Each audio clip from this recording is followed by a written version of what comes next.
अस्सलाम वालेकुम फ्रेंड्स। उम्रा सिस्टम चेंज हो चुका है अचानक से। आपको पता है 10 छुट्टियां थी सऊदी अरबिया में ईद की वजह से, तमाम तर सिस्टम ब्लॉक था छुट्टियों की वजह से। अभी उम्रा सिस्टम चेंज हो चुका है। आप लोगों ने एहतियात करनी है। स्पेशली मैं रात के वक्त आपके लिए वीडियोस बना रहा हूं क्योंकि काफी लोग शवाल में उम्रा अदा करने के लिए जाना चाह रहे हैं। उनके लिए स्पेशली मैंने ये वीडियो बनाई है। याद रखिएगा कि जब आप वीजा लगवाते हैं रजिस्टर्ड कंपनी से वीजा लगवाना पड़ता है। ये रजिस्टर्ड कंपनी जिसको हम ट्रेवल ऑफिस बोलते हैं, ये रजिस्टर्ड होती है। इन्होंने अपनी सिक्योरिटी डिपॉजिट करवाई होती है और उसके बाद नुसुक एप्लीकेशन का इनको आईडी मिलता है जिसके थ्रू ये लोग वीजा अप्लाई करते हैं ministry of foreign affair Saudi Arabia को। तो पहले क्या होता था कि आप एक दिन के अंदर जितने चाहे वीजा अप्लाई कर सकते थे, आपको कोई रिस्ट्रिक्शन नहीं थी। अभी मसला ये पेश आ रहा है कि सऊदी अरबिया ने एक लिमिट लगा दी है, एक कोटा लगा दिया है।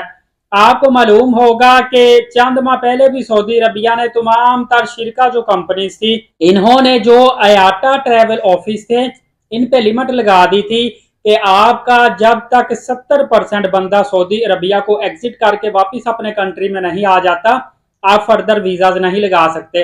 इस दफा इन्होंने लिमिट इस तरह लगाई है कि कोटा रख दिया है कि आप 1950 वीजाज एक दिन में इशू करवा सकते हैं। याद रखिएगा, मैं रजिस्टर्ड कंपनीज की बात कर रहा हूं।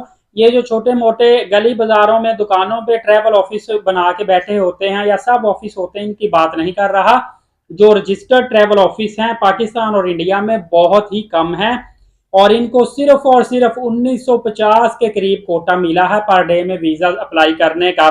अब आपको बताने का मकसद क्या है? आपको बताने का मकसद ये है कि आपके उम्रा वीजा में डिले आया करेगा। जो वीजा आपका online e visa same day with in hours लग जाता था, अब वो दिनों के अंदर लगेगा और ट्रैवल एजेंट आपको तरह तरह के हीले बनाते हुए दिखाई देंगे। आपने एक और चीज आपको बता दूं, अगर आपका वीजा खुदा ना खास्ता किसी वजह से रिजेक्ट हो जाता है तो उम्रा वीजा की सारी फी आपकी जो है वो जाया हो जाती है, वो आपको पहले पे करनी पड़ती है। एक और आपको चीज बता दूं कि उम्रा वीजा पे तो आपको पता डेडलाइन मिल गई है कि आप लोगों ने 23 मई के बाद, बल्कि आप 20 मई लगा लें, उसके बाद सऊदी अरबिया में नहीं आ सकते। आपके पास अभी दो रास्ते हैं। अगर आप पर्सनल विजिट वीजा हासिल कर लेते हैं या आप विजिटर वीजा लगवा लेते हैं तो फिर आप सऊदी अरबिया में जा सकते हैं। फिर आपकी कोई किसी किस्म की डेडलाइन नहीं है, लेकिन इसके अंदर भी आप पर पाबंदी होगी। दो एयरपोर्ट ऐसे हैं जहां पे आप लैंड नहीं कर सकते, सऊदी अरबिया में रहते हुए भी नहीं जा सकते। बल्कि हो सकता है कि इन दो शहरों में भी आप अगर गए, पकड़े गए हज के दिनों में, तो आप पर कार्रवाई की जाए। एक जद्दा एयरपोर्ट है, आप जद्दा एयरपोर्ट पर लैंड नहीं कर सकते विजिटर वीजे पर या पर्सनल विजिट वीजे पर हज के दिनों में। और दूसरा, मदीना शरीफ के एयरपोर्ट पे आप लैंड नहीं कर सकते, ना ही आप मक्का मदीना सिटी में जा सकते हैं। इसके अलावा आप पर्सनल विजिट वीजे पे हैं, टूरिस्ट वीजे पे हैं, किसी और शहर में जाएं, हायल में जाएं, दमाम में जाएं, किसी भी और शहर में जाके उसको एक्सप्लोर करें जिसको मर्जी मिले जुले, लेकिन आप हज के अलावा किसी भी दूसरे वीजे पर हज नहीं कर सकते। और याद रखिए, जो ऑलरेडी किसी और वीजे पे सऊदी अरबिया में मुकीम है उनको भी कंपनी की तरफ से हज का वीजा लेना पड़ेगा, अलाउ करवाना पड़ता है, फिर वो हज कर सकते हैं। मुख्तसर सी वीडियो थी, आपको बताना जरूरी था ताकि आपकी मालूमात में इजाफा हो जाए कि वीजाज में डिले क्यों आ रहा है, किस तरह आप उम्रा वीजा के अलावा सऊदी अरबिया में अब जा सकते हैं और आपके पास उम्रा वीजा के लिए टाइम कितना है।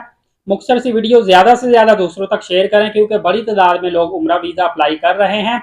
उम्रा पर जाएं, लेकिन थोड़ा सा ट्रैवल एजेंट से अच्छी तरह डिस्कस करके आप जाए ताकि आपको वहां पे परेशानी का सामना ना करना पड़े और पूरा बैकअप बना के जाएं। अलीद साकिब को यूट्यूब चैनल को सब्सक्राइब कर ले। मैं आपको तमाम तर अपडेट साथ साथ डेली बेसिस पे देता रहूंगा। नमाज कायम करें, नबी पाक सल्लल्लाहु अलैहि वसल्लम पे कसरत से रोजाना दुरूद पाक भेजा करें और कुरान की तिलावत किया करें। इंशाल्लाह अगली वीडियो में मिलेंगे, तब तक के लिए इजाजत दीजिए। बहुत शुक्रिया, अल्लाह हाफिज।